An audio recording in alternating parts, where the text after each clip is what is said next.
یہ 80 لاکھ ہیں یہودی صرف پوری اس وقت جو اسرائیل میں ہیں، اور 1.5 ارب کی مسلمان پاپولیشن ہے۔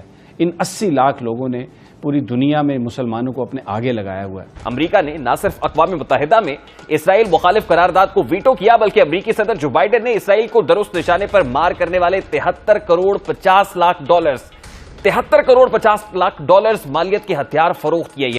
تو امریکہ نے اسرائیل کو 735 ملین ڈالر اسلحہ فروخت کرنے کی بھی منظوری دے دی ہے۔ شرم کا مقام ہے کہ 57 اسلامی ریاستیں، ان کی 80 لاکھ کے قریب افواج، جدید ترین اسلحہ، ایٹمی ہتھیار، لیکن سب کے سب بیکار، فارغ، اندھے ہو گئے، بہرے ہو گئے، نہ دیکھ رہے ہیں نہ سن رہے ہیں۔ سوچئے کہ ہم رشیا کے اتنا قریب ہوں گے جتنا ہم چین کے ساتھ ہیں، اس لیے کہ روس کے جو انڈیا کے ساتھ ریلیشن شپ ہے وہ اس قسم کا ریلیشن شپ ہے کچھ حد تک جو ہمارا ہے چین کے ساتھ۔ اچھا، خود اسلامی ممالک جو ہیں وہ پہلے اویسی میں ایران کچھ کہہ رہا ہے اور سعودی عرب کچھ کہہ رہا ہے کہ انڈیا نے جو کام فرانس نہیں کر سکا، جرمنی نہیں کر سکا، جو کام آسٹریلیا نہیں کر سکا، جو کام نیوزی لینڈ نہیں کر سکا، جو کام 27 ممالک نیٹو کے ممالک نہیں کر سکے، جو امریکہ کے اتحادی ہیں، پارٹنر ہیں، جو کام وہ نہیں کر سکے وہ انڈیا کیسے اکیلا کر رہا ہے؟ وہ کیسے کہ ابھی آپ دیکھیں کہ انڈیا نے امریکہ کو مجبور کر دیا اور رشیا کو مجبور کر دیا کہ وہ دونوں انڈیا کے پاس آئیں گے۔ تو یہ جو نریندر مودی ہے، وہ جو چوکیدار کا کانسیپٹ ہے نریندر مودی کا، وہ تو مضبوط ہو گیا۔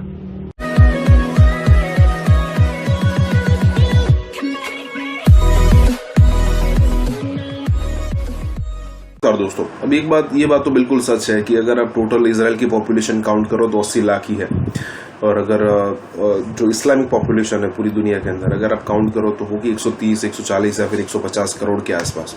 لیکن پھر بھی، اور اگر آپ دیکھو اسرائیل کے آس پاس جتنے بھی سارے کنٹریز ہو، سارے کے سارے اسلامک کنٹریز ہیں، لیکن پھر بھی اسرائیل کو آج تک وہ نقصان نہیں پہنچا پائے۔ اور جس طریقے سے اسرائیل نے آگے پروگریس کی ہے، جیسے کہ اس نے پہلے اتنی زمین پر تھا، پھر بڑا اور آج جو پیلسٹائن کی ساری زمین اس نے آلموسٹ چھین لی ہے۔ کہنے کا مطلب یہ ہے کہ اتنی ساری بڑی پاپولیشن ہونے کے باوجود بھی وہ کچھ نہیں کر پائے، اور اسرائیل جو ہے اس نے یہاں پر لنکا لگا دی ان ساروں کی۔ اور یہاں پر پاکستان میں یہی ڈسکس ہو رہا ہے۔ مجھے تو کئی بار ایسا لگتا ہے کہ پیلسٹائن کے اندر اتنی زیادہ ڈسکس نہیں ہوتا ہوگا جتنا پاکستان کے اندر ڈسکس ہوتا ہے اسرائیل کو لے کر۔ ہوگا، مطلب پیلسٹائن کے اندر بھی ہوتا ہوگا کہ بھئی ہماری زمین چھین لیا یہ، لیکن مجھے ایسا لگتا ہے کہ جلدی زیادہ پاکستان کی ہوگی، کیونکہ وہ نا اپنے آپ کو زیادہ بڑا مسلمان وہ اپنے کنسیڈر کرانے کے لیے کچھ نہ کچھ کرتے رہتے ہیں، کوئی بھی ایونٹ ہو۔ یہاں پر یہی بات ہو رہی ہے، اسی کے ساتھ ہی ویڈیو شروع کرتے ہیں۔ اور ہاں دوستو، سپر تھینکس کے ذریعے ہمیں مدد کرنا نہ بھولے۔ ایک میں چیز بیان کرنا چاہتا ہوں کہ اس وقت پوری دنیا میں جو اسلام کے دشمن ہیں وہ اس قسم کے کام کر رہے ہیں کہ جس سے مسلمانوں میں اشتعال آئے، جس سے مسلمان ریئیکٹ کریں اور پھر اس کے بعد مسلمانوں پر یہ چڑھ دوڑیں اور یہ کہیں دوبارہ کہ مسلمان انتہا پسند ہیں۔ یہ 80 لاکھ ہیں یہودی صرف پوری اس وقت جو اسرائیل میں ہیں، اور 1.5 ارب کی مسلمان پاپولیشن ہے۔ ان 80 لاکھ لوگوں نے پوری دنیا میں مسلمانوں کو اپنے آگے لگایا ہوا ہے، اور یہ ظلم و ستم کی انہوں نے انتہا کی ہے۔ نریندر مودی کے ساتھ، خاص طور پر انڈیا کے ساتھ ان کے تعلقات ہیں۔ یہ امریکنز نے جو پریس ریلیز جاری کی ہے، فلسطین کا ذکر ہی نہیں، گویا وہ پاکستان کو اس معاملے پر جو پاکستان کی بات ہے یا فلسطین کا ایشو، اس کو کوئی وہ اتنی اہمیت نہیں دیتے۔ اور جو بائیڈن جو امریکہ کے صدر ہیں، انہوں نے اسرائیل کو یقین دلایا کہ جی آپ کا رائٹ آف سیلف ڈیفنس جو ہے ہم سب اس کے ساتھ ہیں۔ ایک ہفتے سے زائد کا عرصہ بیت چکا ہے۔ غزہ میں ہر صبح ایک نئی قیامت صغریٰ برپا ہوتی ہے۔ 200 سے زائد فلسطینی شہید جبکہ 1300 کے قریب زخمی ہو چکے ہیں۔ آج پیر کے روز اسرائیل کے 50 جنگی طیاروں نے غزہ پر 20 منٹ تک بمباری کی، مسلسل 20 منٹ تک گولے برسائے گئے۔ شہر کو ملبے کا ڈھیر بنانے کے بعد آج اسرائیلی طیاروں کا نشانہ اسپتالوں کو جانے والی سڑکیں رہیں۔ OIC نے گزشتہ روز اپنے اجلاس میں اسرائیل کو ان حملوں کے بھیانک نتائج سے خبردار کیا۔ OIC کے وزرائے خارجہ نے عالمی برادری سے خطے میں قیام امن کے لیے اسرائیل پر دباؤ بڑھانے کا مطالبہ بھی کیا۔ صرف OIC ہی نہیں بلکہ اقوام متحدہ کی جنرل اسمبلی کا اجلاس بھی طلب کیا گیا، لیکن بدقسمتی سے جنرل اسمبلی کا اجلاس امریکہ کی جانب سے ویٹو پاور استعمال کرنے کے باعث بے نتیجہ ختم ہو گیا۔ امریکہ نے نہ صرف اقوام متحدہ میں اسرائیل مخالف قرارداد کو ویٹو کیا، بلکہ امریکی صدر جو بائیڈن نے اسرائیل کو درست نشانے پر مار کرنے والے 73 کروڑ 50 لاکھ ڈالرز 73 کروڑ 50 لاکھ ڈالرز مالیت کے ہتھیار فروخت کیے. یہ امریکہ کی طرف سے اسرائیل کی مدد کی جا رہی ہے. امریکی اخبار کے مطابق کانگریس کو ہتھیاروں کی فروخت سے متعلق 5 مئی کو بتایا گیا تھا اور یہ اسرائیل اور فلسطین کے درمیان تشدد کے آغاز کے عین ایک ہفتے پہلے کی بات ہے. اچھا، آج ایک بار پھر سے آپ دیکھ رہے ہیں کہ جی فلسطینی عوام پر اسرائیل کی درندہ صفت فوج قہر بن کر ٹوٹ رہی ہے.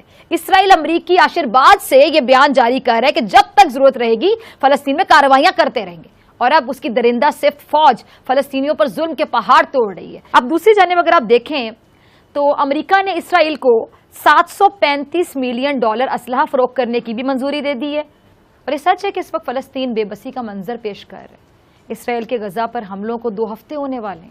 وہاں عمارتیں ملبے کا ڈھیر بن رہی ہیں، سینکڑوں زخمی، سینکڑوں شہادتیں ہیں. لیکن ناظرین، سوال وہیں کا وہیں کھڑا ہے، اور وہ کیا کہ OIC میں پہلے بھی کئی اجلاس ہوئے، ایسا ہی ہے، کئی جذباتی تقریریں ہوئی، باقاعدہ جذباتی تقریریں ہوئی، ایموشنل. لیکن نتیجہ کیا نکلا؟ کیا نتیجہ نکلا ان اجلاسوں کا، ان جذباتی تقریروں کا، ان الفاظ کا جو بہت جذباتی تھے، ایموشنل تھے؟ نتیجہ کیا نکلا؟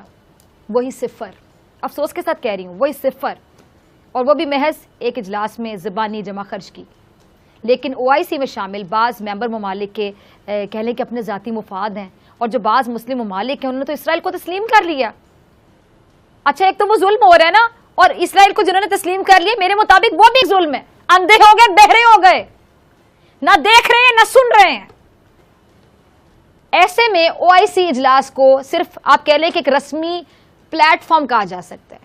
شرم کا مقام ہے کہ 57 اسلامی ریاستیں ہیں، ان کی 80 لاکھ کے قریب افواج، جدید ترین اسلحہ، ایٹمی ہتھیار، لیکن سب کے سب بیکار، فارغ، اور فلسطینی ظلم کا شکار اسلامی ملکوں کے حکمران ستو پی کر سو رہے ہیں.